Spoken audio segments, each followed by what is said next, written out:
one of the things I observed while I was in Ghana is that it seems like my affiliation to my tribe trumps my affiliation to be an African. Right.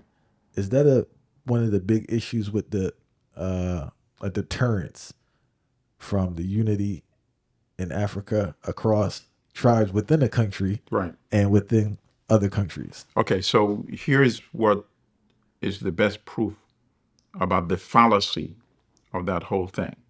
It's real, but it's a false narrative. It's a false concept. And I can easily, disprove it. Because when you come here to the United States, like I come here and I meet other Africans, right, from the continent. In the beginning, I don't even know which country they're from, right? But there's that automatic affinity as African people, you see?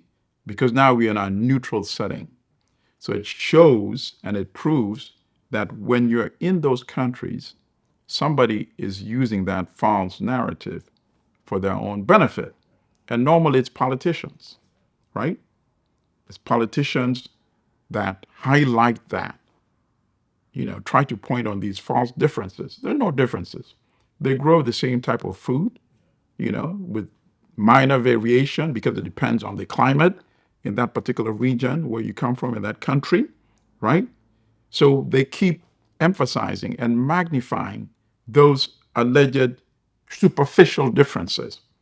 And of course, if you keep reinforcing it again and again and again, it has effect.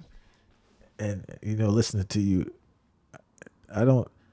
They know what they're doing, but I don't think they know the magnitude of what they're doing. They don't. Because what I notice with leaders is that they don't think long term; they just think short term in their situation. Yep. I gotta get elected. All right, I have to get elected. I have to maintain power. So I'm creating this issue amongst my population that's going to go on long after that I leave. Without a doubt. But I don't care. I don't care because I got elected. I got reelected. I got reelected a couple of times using That's that. A dirty game. It's just like using the race card in this country as well. It's similar to that, but it's very effective. Your race is so superficial, but at the same time so potent and so powerful. It's so. And I don't know if I ever mentioned this incident to you. Years ago, I'm walking in New York, right? A bitterly cold day, freezing. And I had my hand in my pocket, and I didn't have gloves that day. So I run into this freezing, shivering guy, looked like a homeless guy, a European-American. And he asked me for some spare change. And I paused, actually stopped. And then something told me I had a long walk ahead of me. I realized I didn't have gloves on. As soon as I take my hand out, it's gone. You can't put it back in. It's already freezing. So I said, I'm sorry. It was because of the fear of taking my hand out. So I kept walking. And then what does he do? He hits me with the N-word. Think about that. Here is a wretched, trembling guy on the street who just asked me for spare change. And because I didn't or couldn't give it to him, he felt he still had that Europeanness to use the N-word as a weapon against me. So it just tells you how preposterous it is, But it's potent, I can't pretend that I wasn't angry when I heard that. In fact, I turned around and I said, you know what? I'm heading to my post office to check my mail. If I come back and you're still here, who knows what might happen, Think about that.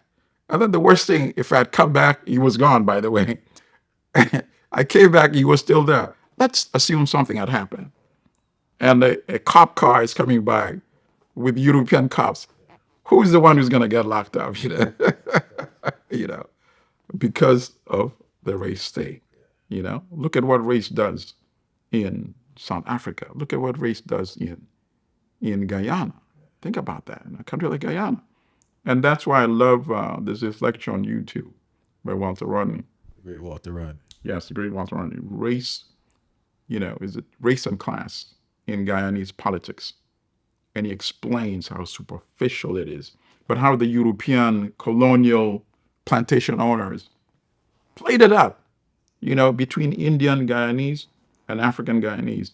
And that legacy still Very causes trouble very even strong. today in the And 21st century. don't leave out Trinidad too. Think about the same thing. And he Very talked strong. about that. He said it's the same thing in Trinidad. Rodney said that. He said the same thing in Suriname, But the lecture breaks it down and explains to you how nonsensical and superficial it is. The same thing with so-called tribe in Africa. It's completely hopeless, useless, does not benefit anyone except the individuals, such as politicians, who highlight it for political gains, while the country doesn't benefit.